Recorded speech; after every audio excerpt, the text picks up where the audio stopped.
저희가 사무엘상 28장 말씀 보겠습니다. 사무엘상 28장입니다. 28장 10절 말씀 보겠습니다. 사무엘상 28장 10절 우리 성경으로 457면에 있습니다. 사무엘상 28장 10절 말씀입니다. 제가 말씀을 읽어드리겠습니다. 사울이 여호와의 이름으로 그이에게 맹세하여 이르되 여호와께서 살아계심을 두고 맹세하노니 내가 이 일로는 벌을 당하지 아니하리라 하니. 아멘. 사울이 여호와의 이름으로 맹세했죠. 그에게 맹세했어요. 그건 누구죠? 신접한 여인 무당이잖아요, 그렇지? 무당 앞에서 하나님의 이름을 가지고 맹세하는 겁니다. 우리 십계명이 어떤 계명을 어긴 거죠? 예? 십계명 중에서 우상을 섬기지 마라. 무당 앞에서 여호와의 이름으로 맹세하는 것, 어떤 걸 어긴 거예요? 3계명이죠. 하나님의 이름을 망령되이 일컫지 말라. 하나님의 이름을 우리가 하나님의 이름을 함부로 쓰면 안 되잖아요, 그렇죠? 우리가 너무나 친근하니까 우리 아버지이시니까 여호와 하나님 자주 그렇게 부르지만 우리가 합당하게 하나님의 이름을 부르고 우리 사용해야 합니다. 우리도 그러지만 저도요, 저희 아버지의 존함을 함부로 쓰지 않습니다. 그냥 아버지 부르죠. 우리가 하나님, 이제 우리 여호와 하나님을, 여호와가 우리 하나님의 이름이고 하나님은 신이라는 의미를 가지고 있잖아요. 그러면서 우리가 하나님 부르는 것은 우리가 아버지 부르는 것과 같습니다. 그렇게 아버지라고 불러도 저희 아버지의 존함을 저희가 함부로 부르지는 않습니다. 그런데 사울왕은 무당 앞에서 여호와의 이름으로 맹세하고 하나님의 이름을 망령되이 일컫는, 어디 다른 데가 아니어서 무당 앞에서 무당에게 하나님의 이름으로 맹세를 합니까? 그 자체가요, 그 사울왕의 신앙이 바닥에 있다는 것, 아주 형편없는 그런 신앙으로 떨어져 있음을 우리 가운데 보여주고 있습니다. 오늘 우리도 마찬가지입니다. 우리가 여호와 하나님의 이름을 함부로 우리가 쓰고 그것 가지고 맹세하고 이러시면 안 되죠. 우리는 그런 경우들이 교회 가운데 참 많이 있어요. 우리가 하나님의 이름으로 어떤 때 많이 맹세하냐면 남에게 돈 빌릴 때, 또 어떤 사업이라든가 이권이 있을 때, 하나님 믿는 사람인데 내가 하나님 잘 믿는, 하나님 경외하는 사람인데 설마 속이겠습니까? 이렇게 이야기하거든요. 그러니까 하나님의 이름을 가지고요, 자기의 이익을 추구하는 겁니다. 함부로 하나님의 이름을 우리가 사용하는 거죠. 이런 일들이 교회 가운데 참 많이 벌어지고 있습니다. 주의하셔야 돼요. 계명을 어기는 거죠. 또 우리가 사회적인 많은 현상들이 일어나잖아요. 코로나도 있고요, 천재지변도 있고, 또 사건들이 많이 발생하고, 때로는 대통령 선거라든가, 또 이제 지방 국회의원이라든가, 또 이제 지자체장으로 선거했을 때 우리 함부로 하나님의 이름을 들먹이는 사람들이 있습니다. 이 재앙은 하나님께서 주신 거야. 함부로 그렇게 이야기할 수 있나요? 우리가 그렇게 생각되어질 수 있지만 이게 함부로 하나님의 이름을 함부로 이야기하면서 마치 내 말의 권위를 내세우려고 하는 것 조심하셔야 돼요. 하나님의 진노가 하나님의 심판이다. 물론 이야기할 수 있지만 우리가 함부로 그 이름을 내세우는데 좀 주의해야 되고, 어떤 후보를 찍어야지 하나님이 기뻐하실 거야, 이런 말도 하시면 안 돼요. 우리 믿는 사람들은 누구를 찍어야 됩니다. 어떤 후보를 찍어야 됩니다. 이것도 계명으로 어기는 거예요. 그렇게 말씀하시면 안 되죠. 어떻게 알아요, 그렇죠? 하나님의 이름을 함부로 우리가 사용하는 것이 아니죠. 교회 가운데서도 어떤 일 하면서도, 어떤 사역을 감당하면서 이거 하나님께서 기뻐하시는 일이야, 우리가 그런 마음이 있어도 함부로 그렇게 이야기하시면 안 돼요. 왜냐하면 교회가 악을 행하면서도 어때요? 하나님께서, 우리 사울왕처럼 하나님께서 기뻐하시는 일이다. 우리 가끔 가다 보면 제가 이제 이 교인들이 많은 교회에 있다 보면은요, 범죄하면서 하나님 찬양하는 사람들 너무나 많이 있습니다. 정말 전문 투기꾼들이에요. 집을 하나 살 때마다 감사 예배하는 거죠. 목사님 모시고요. 하나님의 은혜 주셨다라고 이야기해요. 하나님의 이름을 망령되이 일컫는 겁니다. 하나님께서 기뻐하시기를 하고 해야지. 야, 하나님이 은혜 주셨어요. 하나님이 이 집을 장만하게, 하나님께서 이걸 하게 하셨습니다. 분명히 투기하는 건데도 우리 코로나 이제 우리 지사님 기도하셨는데 정년과 올해 벌써 한 1년 반 넘게 이 질병으로 힘들어하고 있는데 하나님이 우리가 마스크 안 써도 우리 교회는 지켜주실 거예요. 이것도 뭐예요? 하나님의 이름을 망령되이 일컫는 겁니다. 함부로 그러니까 하나님의 이름을 빌어서요. 내 힘과 내 주장 합리화하고 나를 높이는 거죠. 그러니까 이런 일들이 우리 가운데 좀 벌어지면 함부로 우리가 하나님 여호와 하나님의 이름을 들었어요. 내 주장을 강화하고 나를 높이고 내 이익을 추구하고 이런 일들이 우리 가운데 벌어지면 안 됩니다. 하나님의 이름은 어떤 이름이요? 찬양의 이름이죠. 찬송하는 이름이에요. 그렇죠? 그 이름을 우리가 찬송하는 것이지 그 이름을 가지고서 사울왕처럼 맹세하고 자기의 이익을 구하고 이런 일들을 벌이는 것은 악한 일입니다. 그래서 우리가 함부로 하나님의 이름을 들먹이지 않고 습관적으로 하나님의 이름을 말하면서 또 마치 하나님의 뜻을 내가 가장 잘 알고 있는 것처럼 하나님이 기뻐하실 거야, 기뻐하지 않으실 거야 이러면서 다른 사람을 비난하고 정죄하는 사람들도 있습니다. 조심하셔야 돼요. 내가 심판자가 아니거든요. 그렇죠? 그러니까 하나님께서 어떻게 하실 것인가? 그러니까 모든 것을 하나님께 맡겨. 우리 이제 유다서를 통해서 보면 우리 사탄과 천사장이요 무엇을 가지고 우리 싸워요? 모세의 시체를 가지고 싸웁니다. 모세의 시체를 가지고 우리 사탄은 뭐 하길 원했어요? 이 장례를 성대하게 치러주길 원했죠. 왜냐하면은 그래야지만 모세의 무덤이 우상의 숭배의 근거지가 되는 거잖아요. 천사장은요 하나님의 뜻대로 아무도 모르는 것에 그 모세의 시체를 두기를 원했습니다. 그러할 때 유다서 말씀을 통해서 보면 천사장이 당연히 하나님의 일꾼으로서 사역자로서 그 사탄을 꾸짖을 수 있지만 아무 말도 하지 않습니다. 하나님께서 하실 겁니다.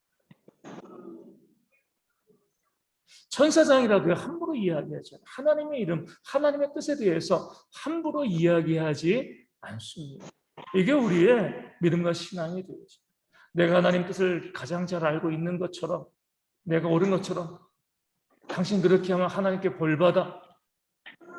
얼마나 무서운 말이에요. 왜냐하면 내가 그 벌을 받을 수 있습니다. 조심하셔야 됩니다. 내가 판단자가 되어지고 내가 재판장이 되어서 하나님의 이름을 가지고요 정죄하고 비난하고 이런 경우들이 또한 우리 가운데 얼마나 많아요. 조심하셔야 돼요. 우리 사울왕과 같은 그런 죄를 범하게 되어지는 겁니다. 우리 사무엘상 28장 17절 말씀 보면 사무엘이 이제 우리가 이제 예전에도 이야기한 것처럼 이 사무엘의 영이 진짜 사무엘의 영이냐 아니면 사단이 귀신으로 귀신이 이제 사무엘의 영인 척하고 온 것이냐라고 많은 학자들의 이 싸움이 있는데 그 말의 내용을 보면은요 귀신이 와서 이렇게 이야기했다라고 볼 수 없습니다. 변화산에도 모세와 엘리야의 영이 내려왔잖아요, 그렇죠? 마찬가지로 얼마든지 하나님께서 특수한 상황 가운데서 이렇게 사무엘을 통하여서 이 사울에게 이야기하실 수 있습니다. 그러면서 이제 사무엘이 사울에게 이렇게 이야기합니다. 우리 17절 말씀에 여호와께서 나를 통하여 말씀하신 대로 내게 행하사 나라를 내 손에서 떼어 내 이웃 다윗에게 주셨느니라. 지금 사울 왕이 사무엘에게 하소연합니다. 하나님께서 나에게 말씀하지 않으십니다. 내가 뭐 제사장으로도 뭐 선지자로도 내가 무엇으로도 꿈으로도 나에게 대답하지 않으니까 너무 답답해서 내가 당신에게 하나님의 뜻을 듣고자 합니다. 그럴 때 사무엘이 아주 단호하게 이야기해줘. 내가 다 이야기했거든, 주의 말씀. 이미 다 이야기했는데 뭘 더 구하냐? 지금 사울은 특별한 음성, 자기만의 계시, 자기에게 와서 하나님께서 특별히 무엇인가 말씀해 주기를 원하는데 사무엘의 말은 뭐예요? 이미 하나님께서 너에게 다 말씀하셨어. 그 말씀, 너에게 이미 하셨던 말씀을 기억하고 거기서 너희가 이거 답을 얻어야지. 그렇게 꿈으로도 뭐 선지자로도 그렇게 하나님의 음성을 들으려고 하지 말라. 이렇게 말씀하고 있는 겁니다. 오늘 우리도 마찬가지죠. 많은 사람들이 하나님의 계시를 구해요. 지금 하나님께서 나에게 무엇인가 직접 나타나셔가지고 말씀해 주기를 바랍니다. 우리는요, 우리 오늘 사무엘처럼 이야기할 수 있어요. 이미 다 말씀하셨어요. 이미 다 성경에 기록해 놓았습니다. 우리가 무엇을 선택할지, 어떤 길로 걸어가야 될지, 어떤 삶을 살아가야 될지, 우리의 삶에 있어서 지금 닥치고 있는 모든 문제에 대한 답은 뭐예요? 성경이 나오죠. 우리 예전에 말씀드린 것처럼 우리 요즘에 가장 중요한 주제는 코로나니까. 이 코로나 시대 우리가 어떻게 해야 됩니까? 레위기 출애굽기에서 무엇을 이야기해요? 격리하라. 나병 환자들, 전염병 환자들이 있으면 뭐라는 거예요? 격리하라. 성경에서 이미 그 원리와 원칙을 우리가 말씀해 주셨습니다. 그럼에도 불구하고 하나님 어떻게 해야 되죠? 우리는 괜찮겠죠? 문제 없죠?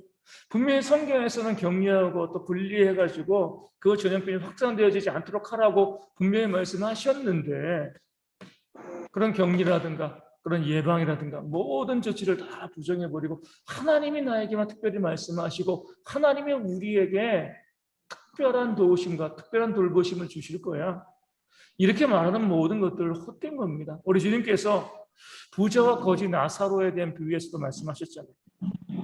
그 부자가 지옥에 가서 무엇이라고 이야기해요? 나에게 형제가 5이 있는데 나사로를 보내서 그들에게 천국과 지옥이 있음을 알게 하옵소서. 죽은 자가 다시 살아서 가서 그 복음을 증거해야지 내 형제들이 믿을 겁니다. 이렇게 이야기할 때 그 아브라함이 하나님이 말씀하시는 거죠. 뭐라고 이야기하는 거예요? 이미 그들에게 모세와 선지자가 있다. 모세와 선지자는 구약 성경을 의미하잖아요. 성경 하나님의 말씀이니까. 모세와 선지자에게 듣지 아니하면 아무리 죽은 자가 다시 살아나서 천국이 있다, 지옥이 있다 이렇게 이야기해도 안 듣는다. 그 말씀이 분명히 우리 가운데 주어졌음에도 요즘에도 어때요? 내가 천국에 갔다 와서 지옥에 갔다 왔어. 구름처럼 사람이 몰리는. 특별히 하나님이 나에게 무슨 말씀을 주셨는가, 특별히 계시하시고 말씀하시고 이런 것을 추구하지 말라는 거죠. 이미 하나님의 말씀은요, 우리 가운데 성경에 충분성이 있어요.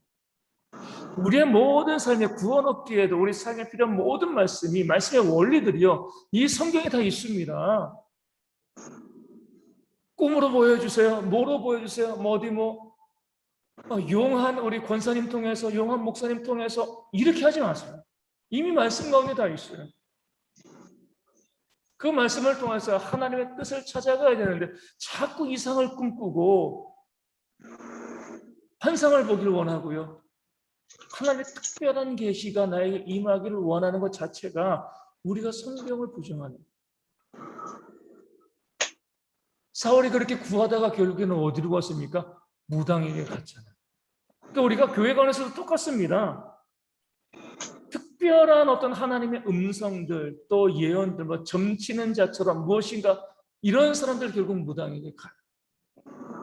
무당과 같은 사람들에게 갑니다. 우리의 개혁적인 신앙은요, 하나님 말씀만으로 충분하다는. 말씀을 살았고 운동력이 있잖아요. 능력이 있습니다. 무엇이 더 필요하겠습니까? 사울처럼 꿈으로도 선지자로도 자꾸 무엇인가 특별한 음성을 들으려고 노력하지 마시고 이미 우리에게 주신 말씀 가운데 답을 얻고요, 하나님을 만나고 이 말씀으로 선택하고 길을 열어가는 그런 지혜가 우리 가운데 있어야 할 줄로 믿습니다. 우리 사무엘상 30장 22절 말씀입니다. 사무엘상 30장 22절 말씀. 다윗과 함께 갔던 자들 가운데 악한 자와 불량배들이 다 이르되 그들이 우리와 함께 가지 아니하였은즉 우리가 도로 찾은 물건은 무엇이든지 그들에게 주지 말고 각자의 처자만 데리고 떠나가게 하라 하는지라. 아멘. 우리 시글락을 침노했던 이 블레셋 쫓아가서 이제 아말렉이죠. 아말렉 쫓아가가지고 진멸하는 과정 가운데 600명이 떠났는데 부서 시내에서 200명이 너무 지쳐가지고 같이 가지 못하고요, 거기 머물러 있었던 거죠. 400명 데리고 가서 목숨 걸고 싸워가지고요. 그 모든 처자식이랑 물질들 다 가지고 왔습니다. 그럴 때에 악한 자들과 불량배들이 뭐라고 이야기해요? 다윗에게 우리는 수고해서 목숨 걸고 싸워서 이 전리품을 취했는데 200명은 쉬고 있지 않았냐? 그러니까 처자는 그들에게 돌려 이제 데리고 가라고 하고 우리가 싸워서 얻은 것들을 그들과 나누는 것은 뭐예요? 합당하지 않다. 합리적이지 않다. 이렇게 이야기하는 거죠. 우리 요즘 원리로 무슨 원리예요? 무노동 무임금입니다. 그렇죠? 얘들은 노동하지 않았으니까 우리가 돈을 주지 말아야지. 우리는 이 싸웠잖아. 물론 성경에는요. 이 일하지 않는 자, 일하지 않는 자에 대해서 성경 부정적으로 바라봅니다. 그런데 여기서 보면 무노동인 경우도 이 사람들은 뭐예요? 싸우러 가기 싫어서 반역하고 남아있는 것이 아니라 한 발짝도 더 뗄 수 없을 정도로 힘이 없어가지고 못 간 겁니다. 그런 사람들에게 너희가 일하지 않았으니까 너희에게 우리가 줄 수가 없어. 이렇게 이야기하는 것은 공의로운 모습이 아니죠. 예를 들어서 이거예요. 우리 이제 이 장애가 없는 분이랑 장애가 있는 분이랑 같이 일을 합니다. 우리 이제 제가 알고 있는 우리 목사님 한 분도 교회 옆에 장애인 사업장을 두고 있어요. 목사님 고생이 많아요. 왜 고생이 많냐? 어떤 때는 그 장애인이니까 이제 하루 종일 불량품을 찍어낸다는 거예요. 그러니까 불량품을 찍어내면서도 불량품인지 모르는 거예요. 일부러 그러는 게 아니라 모르는 거예요. 그러니까 목사님이 이제 신방 갔다 오던가 가끔 가다가 이제 사업장 가서 보는데 신방 갔다가 와서 이제 하루 종일 시간을 걸어서 오면 어떤 때는요 모두 다 불량품인 거예요. 목사님이 뭐 하시는 거예요? 저녁 내내 또 제품을 찍어. 왜냐면 납품해야 되니까. 그러니까 장애인 사업장을 하는 이유는 뭐냐면 그 장애인들에게 월급을 줘서 이제 살게 하기 위해서 하는 것이 목사님이 돈 벌려고 하는 거 아니거든요. 불량품 나오면 목사님 다 사모님이랑 둘이서 또 만드는 거죠. 그리고 또 뭐예요? 불량품 나왔으니까 그만큼 월급에서 이렇게 못하는 거예요. 불량품이 나왔어도 일을 했으니까 그 일한 만큼의 월급을 다 주는 거죠. 목사님이 손해보는 거예요. 이게 바로 성경이 우리 가운데 원하는 모습이죠. 똑같이 일을 해도요. 장애가 없는 사람이랑 장애가 있는 사람이랑 결과가 다릅니다. 그렇죠? 장애가 있는 분들이 못하죠. 생산량이 적으니까 그만큼 뭐 단가 몇 개 만들면 하나 만들면 10,000원. 이 장애가 없는 사람 10개 만들었으니까 10만 원 주고 장애 있는 분은 하나 만들었으니까 10,000원 주고 이렇게 하지 말라는 거예요. 똑같이 애쓰고 노력해도요. 10개 만들 때 하나밖에 못 만드는 거예요. 그러면 똑같은 임금을 주는 것이 성경이 우리 가운데 말씀하신 원리라는 거예요. 너무 우리가 합리적으로 움직이지 마라. 이렇게 말씀하고 있습니다. 할 수만 있으면 뭐예요? 우리 포도원 품꾼에 비유해서 아침 일찍 와가지고 일한 사람도 한 달란트. 한 데나리온이지, 한 데나리온. 저녁 5시에 와가지고 1시간밖에 일하지 않는 사람도 뭐예요? 한 데나리온 받았습니다. 아침부터 와서 일한 사람들이 불평하잖아요. 이건 불합리하다. 우리는 하루 종일 일하고 저 사람은 하루밖에 일하지 않았는데 왜 똑같이 하루치의 품삯을 주냐? 우리가 더 받아야지 이렇게 이야기합니다. 그때 그 주인이 뭐라고 이야기해요? 내가 선함으로 너희가 악하게 보느냐? 이렇게 말씀하셨어요. 중요한 원리죠. 왜냐하면 아침부터 저녁까지 일해서 한 데나리온 받는 것이 그 당시에 보통의 품삯이었습니다. 그것을 받아서 문제가 될 게 하나도 없어요. 약속한 대로 품삯이 주어졌어요. 다만 뭐예요? 남이 덜 일하고 더 많은 것을 받은 것을 보니까 속상하다는 거예요. 나는 이렇게 열심히 일했는데 저는 별로 일도 하지 않냐고 이렇게 조금 똑같은 것을 받아가니까 이것은 부당하다, 공의롭지 않다. 근데 주인의 말은요, 너에게 약속한 것을 내가 다 주지 않았느냐? 하루 종일 일하는 사람도 먹여 살려야 될 가족이 있고요. 1시간밖에 일하지 못한 사람도 먹여 살려야 될 가족이 있습니다. 그 1시간밖에 일하지 못한 사람도 그냥 늦잠 자고 뭐 술 먹고 늦게 일어나가지고 일하러 온 것이 아니라 하루 종일 거기서 기다렸던 거죠. 누군가 나를 써줄 사람이 있지 아니한가. 그냥 집에 가면 너무나 미안하니까 조금이라도 일해야지.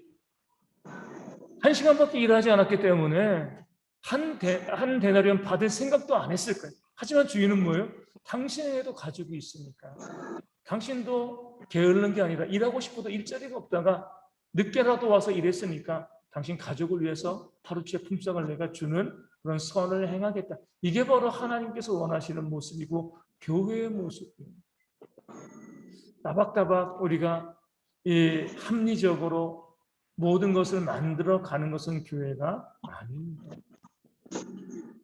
조금 더 헌신하는 사람들이 있고요. 그러지 못한 사람들이 있어요. 그럼에도 불구하고 내가 더 헌신할 수 있다는 것에 대해서 감사해야죠. 나는 이만큼 헌신했는데 너는 왜 그거밖에 안 해? 이런 불평이 나오기 시작을 하면 그건 교회가 아니에요. 내가 더 많이 일할 수 있는 것, 더 많이 헌신할 수 있는 것에 대해서 감사해야죠. 물론 이제 우리 요즘 보면 과연 이것이 이제 옳은 것이냐, 옳지 않은 것이냐, 우리 따지게 되어지는데 뭐 재난지원금 이렇게 주는 그런 경우들 있잖아요. 재난지원금 주면서 누구는 주고 누구는 안 주고, 물론 이제 억울한 일들도 기분 상하는 일들이 우리 가운데 있으면 안 되지만, 저도 개인적으로 보면 다 주는 게 제일 좋다고 보기엔 제일 좋다고 이제 생각을 하는데, 어찌되었건 소득이 많아가지고 못 받는 사람들이 그 얼마 된다고 이것 가지고 내가 세금도 더 많이 냈는데 내가 왜 못 받아? 이렇게 우리가 따지는 것이, 믿지 않는 사람은 따질 수 있지만 우리 믿는 사람들은 그렇게 할 이유가 없다는 거죠. 나는 많이 가지고 있으니까, 많이 소유하고 있으니까, 그래 없는 사람들 좀 더 주면 좋지 뭐, 이런 마음을 가지는 것. 이게 바로 성경이 우리 가운데 원하시는 그런 모습이 되어지는 겁니다. 내가 좀 더 손해보고요, 내가 더 헌신하고 내가 더 수고하고 내가 더 애쓰는 것. 그래서 우리가 믿는 자라고 하면 자꾸 따지는 거 좋아하시면 안 돼요.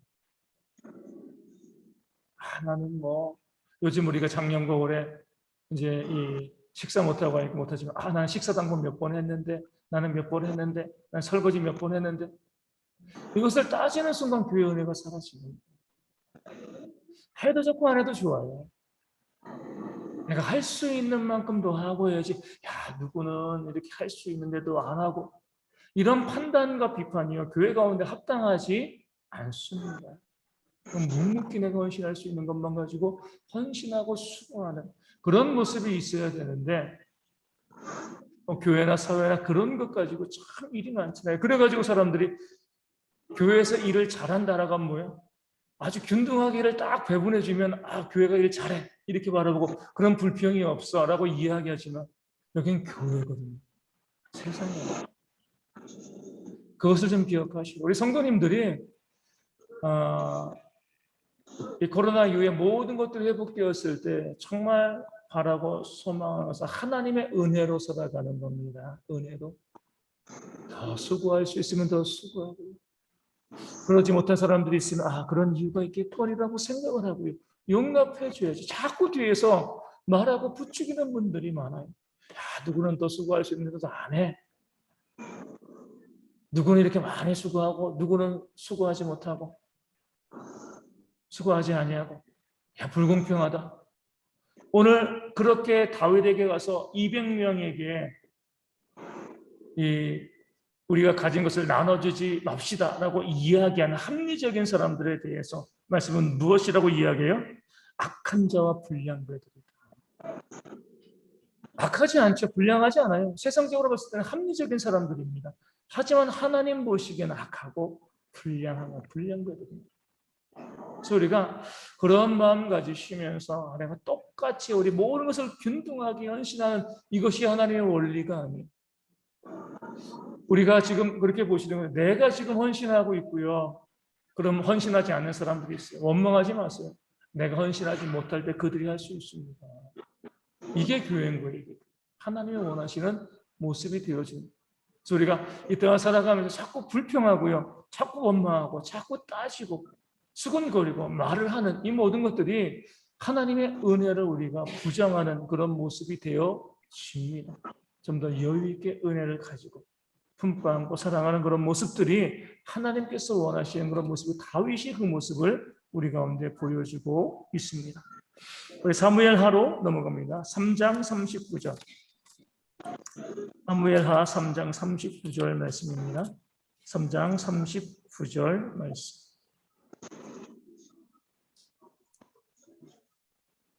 내가 기름 부음을 받은 왕이 되었으나 오늘 약하여 스루의 아들인 이 사람들을 제어하기가 너무 어려우니 여호와는 악행한 자에게 그 악한 대로 갚으실지로다 하니라. 아멘.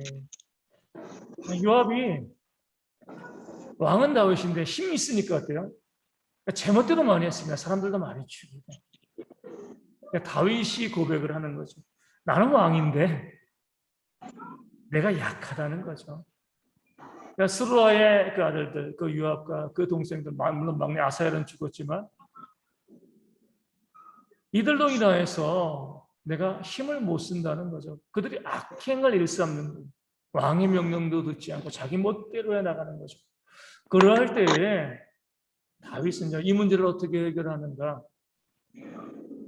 하나님께 맡기는 거죠. 하나님께서 이 일을 해결해 주실 줄로 믿습니다. 악행한 자들에게 그 악한 대로 갚으실 것이로다. 우리 신약에서도 이 원리가 어떻게 나와요? 원수 갚는 것이 내게 있다. 우리가 굳이 원수 갚는 그런 악역을 우리가 맡을 필요가 없어요. 저도 이제 목회하면서 많이 마음이 기뻐지고 또 자유로운 것은 그거예요. 악행을 하는 사람들이 있거든요. 악한 사람들, 못된 사람들이 있어요. 그럴 때 하나님께 맡기는 거예요. 하나님께서 악행한 대로 공의로우신 하나님이시기 때문에 하나님께서 그것을 해결해 주시겠지라고 하고 넘어가 버리면 됩니다. 이것을 내가 원수 같고 내가 복수하고 내가 처리하고 이렇게 할 이유가 없는 거죠. 다윗은 이제 깨달았잖아요. 사울왕이 그렇게 그를 죽이려고 했지만 하나님께서 다윗을 살려주셨고 다윗의 손을 빌지 않고요. 블레셋의 손을 빌어가지고 사울왕을 심판하시고 길보아 전투에서 죽게 하셨습니다. 물론 시간은 좀 오래 걸렸어요. 하지만 하나님의 손에 맡기니까 나중에 모든 것이 합력하여 선을 이루는 거죠. 이 악행한 자에게 임하시는 하나님의 심판을 우리가 바라보셔야 돼요. 다윗처럼 그렇게 하나님께 심판을 내어 맡기고요. 우리는 좀 더 기다릴 줄 아는 그런 믿음과 신앙이 우리 가운데 있어야 할 줄로 믿습니다. 우리 사무엘하 6장 6절에서 7절 말씀, 주일날 말씀드린 것 같은데 중요한 내용이에요. 6장 6절에서 7절. 그들이 나곤의 타작마당에 이르러서는 소들이 뛰므로 웃사가 손을 들어 하나님의 궤를 붙들었더니 여호와 하나님이 웃사가 잘못함으로 말미암아 진노하사 그를 그곳에서 치시니 그가 거기 하나님의 궤 곁에서 죽으니라. 아멘. 성경을 통해서 우리가 참 이해하기 어려운 그런 이제 내용 중에 하나이지만 중요한 신앙이 담겨져 있습니다. 다윗이 뭐 한 거예요?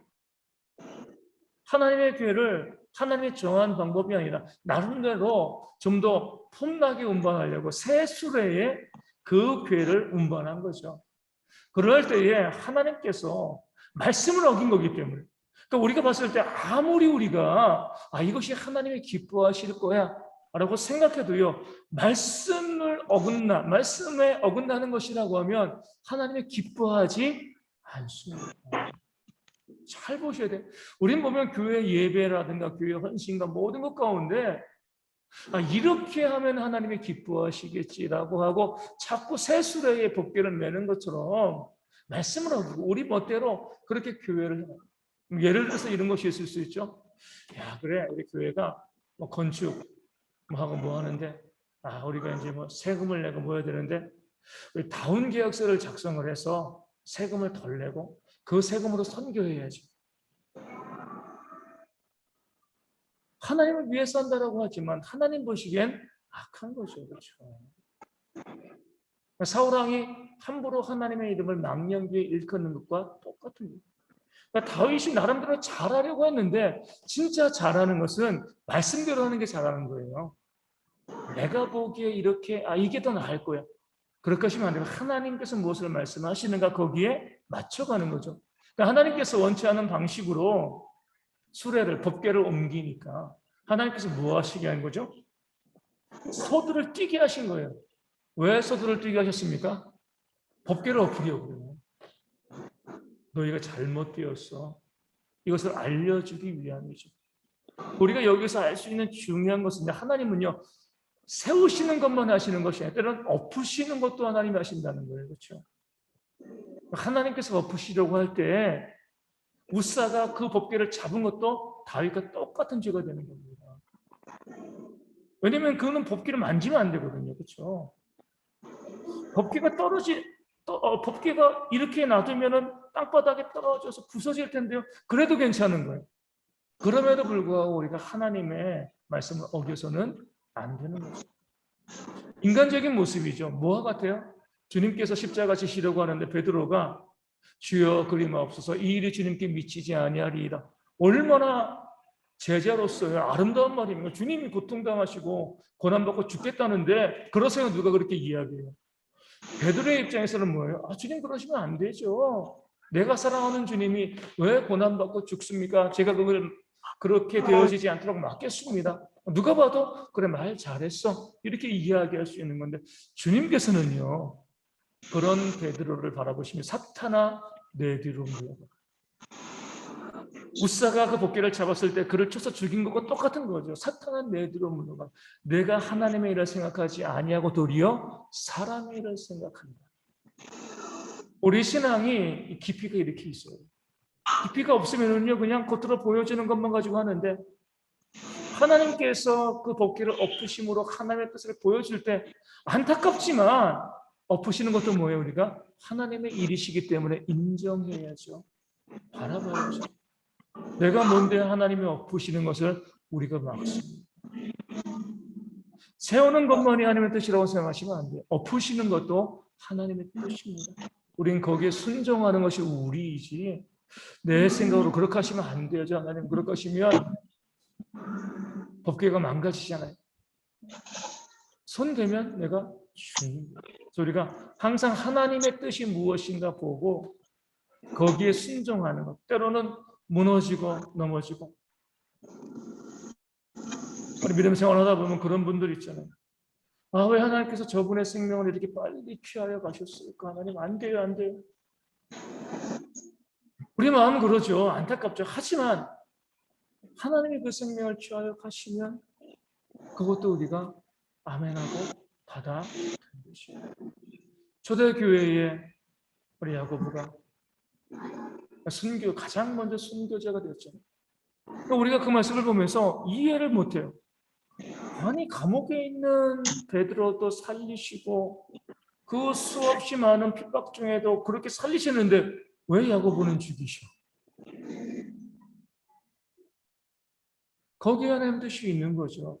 하나님의 계획이 있는 거예요. 무조건 하나님 믿는다고 사도라고 해서 죽지도 않고 평생을 건강하게 잘 살고 이거 아니거든요. 때론 무너지고 넘어지는 부분들이 우리 가운데 발생할 때도 그것을 우리가 받아들이고 순종하는 것이 우리의 믿음이 되어야 합니다. 우리 6장 11절 말씀, 사무엘하 6장 11절입니다.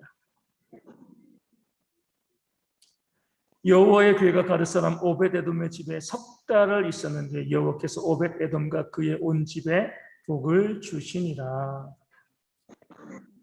법궤를 잘못 운반해서 문제가 발생한 거죠. 법궤 자체에 문제가 있는 것은 아니에요.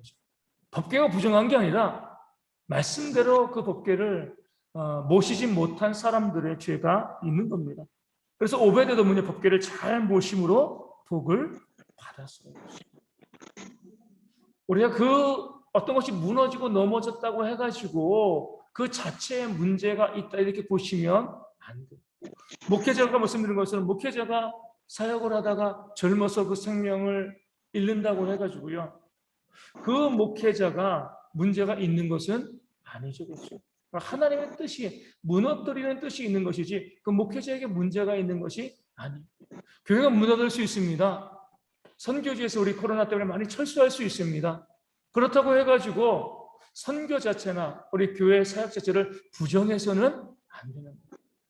그 사역을 잘 감당할 때 하나님이 주시는 복이 있는 것이지, 그건 잘못되고 성경은 안 돼, 뭐 교회 개척하면 안 돼, 이런 식으로 받아들이면 그 자체를 부정해버리는, 우리의 잘못으로 인해서 발생한 문제가 그 자체를 부정해버리는 그런 어리석음이 되어지는 겁니다. 우리 6장 12절 말씀 보겠습니다. 바로 이어서 어떤 사람이 다윗 왕에게 아뢰어 이르되 여호와께서 하나님의 궤로 말미암아 오벳 에돔의 집과 그의 모든 소유에 복을 주셨다는지라. 다윗이 가서 하나님의 궤를 기쁨으로 메고 오벳 에돔의 집에서 다윗성으로 올라갈세. 이게 지혜죠. 수레를 통하여서 법궤를 옮기다가 하나님의 진노를 썼습니다. 그 다음에는 뭐예요? 같은 잘못을 반복하지 않고 이제 말씀대로 어깨에 메고 올라가는 거잖아요. 우리 가운데 실수할 수 있습니다. 잘못할 수 있어요. 중요한 건 뭐예요? 그 실수와 잘못을 반복하지 않는 거예요. 하나님이 깨달아 알게 하시면 하나님의 말씀대로 움직이고 살아가야죠. 근데 다윗은 이렇게 잘했는데 그러지 못한 모습이 많잖아요. 실수하고 잘못해서 말씀대로 살아가지 아니하여서 하나님의 진노를 받았는데 또 다음에 또 그 짓을 반복합니다. 그렇게 되어지면 더 큰 하나님의 징계가 임하게 되어지는 거죠. 우리가 잘못하고 하나님의 징계를 받았으면 깨달아 알고 다시금 그 죄를 반복하지 않는 그런 지혜들이 우리 가운데 있어야 됩니다. 6장 14절 말씀 보면 다윗이 여호와 앞에서 힘을 다하여 춤을 추는데 그때 다윗이 배 에봇을 입었더라. 아멘. 한번 상상해 봤습니다. 다윗이 나이 적지 않거든요. 그렇죠? 그런데 법궤가 올라올 때 어떻게 했어요? 여호와 앞에서 힘을 다하여 춤을 추었다. 이게 바로 예배하는 자의 자세입니다. 제가 요즘 이 코로나 때문에 그런지 모르지만 자꾸 이게 이제 목에 가래가 계속 생기는 거예요. 마스크를 써서 그런지 잘 모르겠어요. 이제 찬양을 할 때 이게 찬양이 잘 안 나오는 거죠. 뭐 제가 알고 있는 어떤 청년도 우리 교회 동에서 목소리 계속 목이 쉬어가지고 이비인후과 가도요 별로 시원하게 이야기해 주지 않아요. 그런데 이 안타까운 거예요. 뭐냐면 하나님을 찬양할 때도 좀 힘을 다해서 우리 예전에 이제 어떤 신학교 교수님이 이렇게 말씀하셨어요. 찬송할 때 어떻게 찬송하냐? 창자가 튀어나올 정도로 찬송하라. 맞다고 보거든요. 하나님을 찬송하는 것은 힘을 다해서 하나님께 예배하는 모습이 우리 가운데 있어야 됩니다. 그 다윗이 그런 모습에서 그 왕이잖아요. 아내들도 있고 신하들도 있고 또 자녀들도 있고 얼마나 점잖게 보일 수도 있는데 그렇게 하지 않고 하나님의 궤가 올라오니까 기쁨으로 힘을 다해서 하나님을 찬양하는 그런 다윗의 모습, 춤을 추는 다윗의 모습이 이 말씀 가운데 있습니다. 이것이요 우리의 예배가 되어야 돼요. 힘을 다해서 예배했으면 좋겠습니다. 힘 없이 그냥 있는 것이 아니라 힘을 다해서 우리가 하나님을 온전히 찬송하고 예배하는 그런 모습이 우리의 예배가 되어지고 6장 16절 보면 그러할 때 어떤 문제가 발생하냐면 여호와의 궤가 다윗성으로 들어올 때 사울의 딸 미갈이 창으로 내다보다가 다윗 왕이 여호와 앞에서 뛰놀며 춤추는 것을 보고 심중에 그를 업신여기니 공주였잖아요. 그렇죠? 사울 왕의 딸이었어요. 업신여겼어요. 점잖지 못하다고 춤추고 그렇게 흔히 말하면 나댄다는 거죠. 업신여겼습니다. 이러한 죄악된 모습들이 우리 가운데 교회 가운데 참 많이 있습니다. 뭐냐면은 내 방식을 가지고요 남을 판단하고 다른 사람의 방식을 완전히 부정해 버립니다. 말씀에 어긋난 거라고 하면 그럴 수 있습니다. 그런데 예전에 말씀드린 것처럼 교회에서 뭐 때문에 싸우냐면요 박수 치는 것 때문에 싸워요. 박수 쳐야 된다? 박수 치면 안 된다. 하나님 보시기에 얼마나 마음 아프시겠습니까? 성경에 박수 치면 죄다, 박수 안 치면 죄다 이렇게 나와 있습니까? 아니잖아요. 내가 기쁨으로 박수를 치면 이 사람에게 박수 치는 것도 아니라 하나님께 박수 치면서 또 기쁨으로 찬양하는 거잖아요. 그렇죠? 박수를 안 치는 사람도 있어요. 괜찮아요. 박수를 치는 사람도 있습니다. 근데 서로가 서로를 업신여기고요. 이렇게 바라보면 그 자체가 문제가 되어지고, 다양한 신앙의 방식들, 하나님을 찬송하는 모습들 우리 가운데 보면 그러잖아요. 뭐 정말 이 춤을 잘 추고 찬양하고 기뻐하면서 주님을 찬양하는 사람들도 있고요. 조용히 또 묵상하며 찬양하고 기도하는 사람들도 있습니다. 모든 것들이 다 하나님 안에서 용납되어지고 받아들여지는 것이 교회예요. 크게 기도한다고 시끄럽다고 그것 갖고 기도 못하게 하는 그런 이제 분위기가 저희가 건데 말이죠. 또 순금교회든가 큰 교회 가면은 그런 이제 이 은사적인 교회 가면 조용히 기도하고 그러면은요, 오히려 그쪽에서는 또 그것을 또 부정적으로 바라봅니다. 미갈과 같은 모습이 되어지는 거예요. 그 사람이 가지고 있는 방식과 모습을 인정하면서 하나님을 찬양하는 그런 모습을 우리가 세워 나가는 거예요. 이게 바로 성경이 우리 가운데 원하시는 참된 예배의 모습이고요. 가장 악한 자는 업신여기는 자들, 무시하고 멸시하고 비난하고 비판하고 수근대고 손가락질하는 그런 모습들을 하나님께서 미워하십니다. 미갈이 저주받았잖아요. 내가 내 스스로 저주를 자취하죠. 제가 예전에 자주 말씀드리지만 정말 인상적으로 이제 기억에 나는 거죠. 우리 세례받는 두 여자 청년이 정말 짧은 치마를 입고 세례를 딱 받으러 이 서울은행에서 청년부를 할 때 이 자매들이 난리가 난 거예요.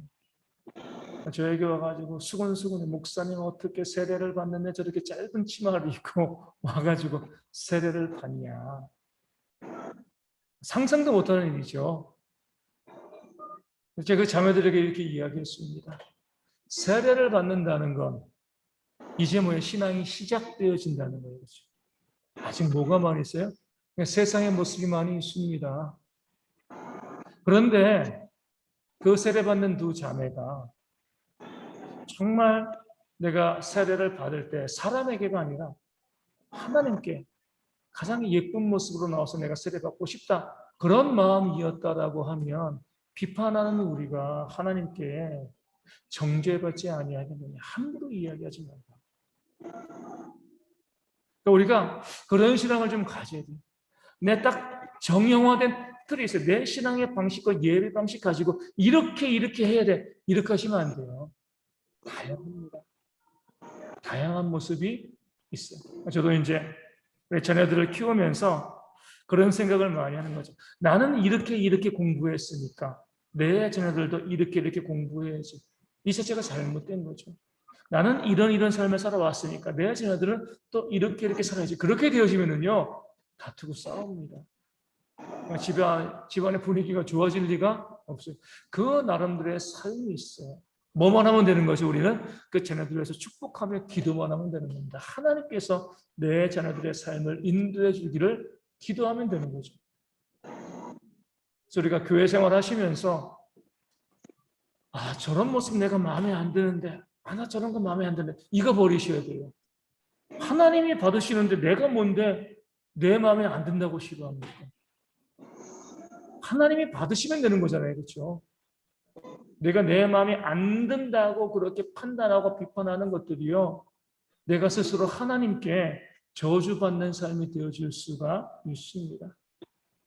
말씀이 어긋나는 악한 것이 아니라고 하면 넉넉히 용납해 줄 수 있는 그런 신앙들이 우리 가운데 있어야 합니다. 우리 7장 11절 말씀 보겠습니다. 사무엘하 7장 11절 말씀. 전에 내가 사사에게 명령하여 내 백성 이스라엘을 다스리던 때와 같이 아니하게 하고 너를 모든 원수에게서 벗어나 편히 쉬려니라. 여호와가 또 내게 이르노니 여호와가 너를 위하여 집을 짓고. 아멘. 다윗은 뭐 하고 싶어 했어요? 하나님을 위해서 집을 짓고 싶어 했습니다. 하나님은 어떻게 하신다고요? 내가 너의 집을 지어줄게. 놀라운 하나님의 사랑이죠. 우리가 하나님을 향해서 어떤 마음을 품으면은요, 하나님께서 우리에게 그것을 이루어 주십니다. 나를 위해서 마음을 붓는 것이 아니라 정말 하나님을 위해서 내가 무엇을 하고 싶습니다. 무엇을 하고 싶습니다. 마음만 가지고 있어도 그 마음이 진짜라고 하면 하나님께서는요, 우리의 삶에 그것을 되돌려 주시고 더 좋은 것으로 갚아주시는 그런 하나님이라는 사실을 우리 말씀은 보여주고 있습니다. 우리 사무엘하 13장 3절 말씀을 보겠습니다. 13장 3절입니다. 사무엘하 13장 3절 말씀을 제가 드리겠습니다. 암논에게 요나답이라 하는 친구가 있으니 그는 다윗의 형 시므아의 아들이요 심히 간교한 자라. 이 요나답으로 인하여서 어때요? 암논이 또 다말을 겁탈하는 그런 이제 죄를 범하게 되어지는 거죠. 그에 대해서 성경의 평가는요, 심히 간교한 자라. 어디에서 이 말씀이 나와요? 간교하다 어디 나오죠? 창세기, 뱀. 예수님 말고 성경 앞부분에 창세기 3장에서 하와를 유혹한 뱀에 대해서 들짐승 중에 가장 간교하다라고 나왔습니다. 우리 가운데 이 간교함에 대한 이 주의가 있어야 되는 거죠.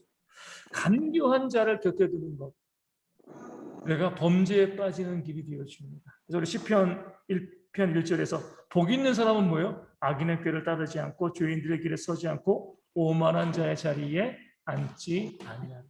우리 간교한 자들, 악인들과 함께 손잡지 아니한다.